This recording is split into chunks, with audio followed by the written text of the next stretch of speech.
اللہ الرحمن الرحیم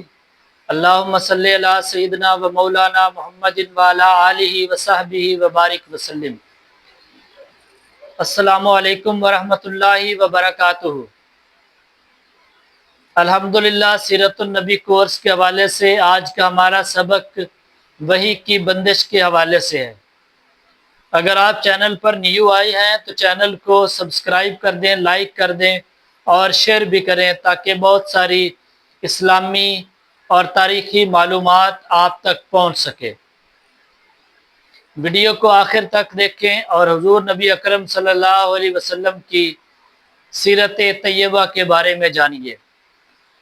حافظ ابن حجر عسقلانی رحمۃ اللہ علیہ فرماتے ہیں کہ وحی کی چند روز بندش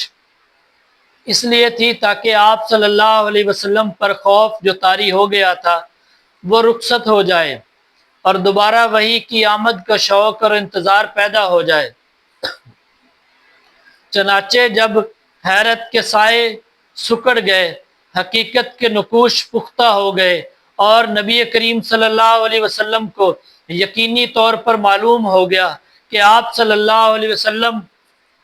خدائے بزرگ و برتر کے نبی ہو چکے ہیں، تو آپ صلی اللہ علیہ وسلم کے پاس جو شخص آیا تھا اور وہ وحی کا سفیر اور آسمانی خبر کا ناقل ہے، اور اس طرح وحی کے لیے آپ صلی اللہ علیہ وسلم کا شوق اور انتظار اس بات کا ضامن ہو گیا کہ آئندہ وحی کی آمد پر آپ صلی اللہ علیہ وسلم ثابت قدم رہیں گے اور اس بوجھ کو اٹھا لیں گے۔ تو حضرت جبرائیل علیہ السلام دوبارہ تشریف لائے۔ صحیح بخاری میں حضرت جابر بن عبداللہ رضی اللہ تعالی عنہ سے مروی ہے کہ انہوں نے رسول اللہ صلی اللہ علیہ وسلم کی زبانی بندش وحی کا واقعہ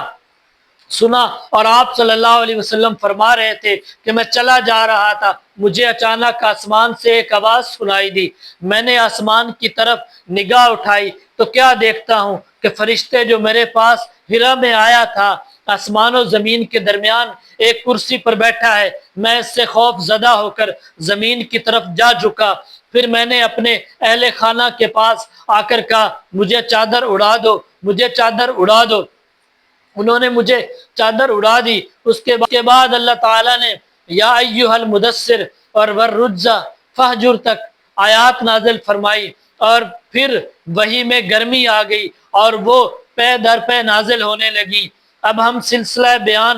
سے ذرا ہٹ کر یعنی رسالت و نبوت کی حیات مبارکہ کی تفصیلات شروع کرنے سے پہلے وحی کی چند اقسام کو ذکر کر دینا چاہتے ہیں، کیونکہ یہ رسالت کا مصدر اور دعوت کی کمک تھی۔ علامہ ابن قیم رحمۃ اللہ علیہ نے وحی کے حسب ذیل مراتب ذکر کیے ہیں۔ سچا خواب، اس سے نبی پاک صلی اللہ علیہ وسلم کے پاس وحی کی ابتدا ہوئی۔ فرشتہ آپ صلی اللہ علیہ وسلم کو دکھلائی دیے بغیر آپ صلی اللہ علیہ وسلم کے دل میں بات ڈال دیتا تھا۔ مثلا نبی پاک صلی اللہ علیہ وسلم کا ارشاد ہے، روح القدس نے میرے دل میں یہ بات پھونکی کہ کوئی نفس مر نہیں سکتا یہاں تک کہ اپنا رزق پورا حاصل کر لے، پس اللہ سے ڈرو اور طلب میں اچھائی اختیار کرو، اور رزق کی تاخیر تمہیں اس بات پر آمادہ نہ کرے کہ تم اسے اللہ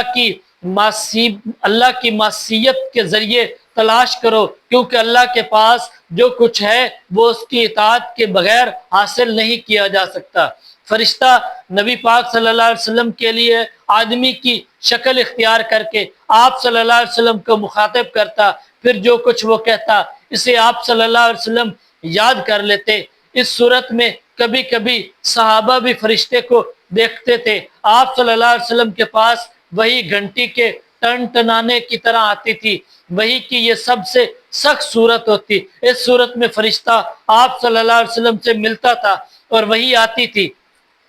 تو سخت جاڑے کے زمانے میں بھی آپ صلی اللہ علیہ وسلم کی پیشانی سے پسینہ پھوٹ پڑتا، اور آپ صلی اللہ علیہ وسلم اونٹنی پر سوار ہوتے تو وہ زمین پر بیٹھ جاتی تھی۔ ایک بار اس طرح وحی آئی کہ آپ صلی اللہ علیہ وسلم کی ران حضرت زید بن ثابت رضی اللہ تعالی عنہ کی ران پر تھی،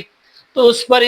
اس قدر گراں بار ہوئی کہ معلوم ہوتا تھا کہ ران کچل جائے گی۔ آپ صلی اللہ علیہ وسلم فرشتے کو اس کی اصلی اور پیدائشی شکل دیکھتے تھے اور اسی حالت میں اللہ تعالیٰ کی حسب مشیت آپ صلی اللہ علیہ وسلم کی طرف وحی کرتا تھا۔ یہ صورت آپ صلی اللہ علیہ وسلم کے ساتھ 2 مرتبہ پیش آئی، جس کا ذکر اللہ تعالیٰ نے سورۃ النجم میں فرمایا، اور وہ وحی جو آپ صلی اللہ علیہ وسلم معراج کی رات نماز کی فرضیت وغیرہ کے سلسلے میں اللہ تعالیٰ نے اس وقت فرمائی جب آپ صلی اللہ علیہ وسلم آسمانوں کے اوپر تھے۔ فرشتے کے واسطے کے بغیر اللہ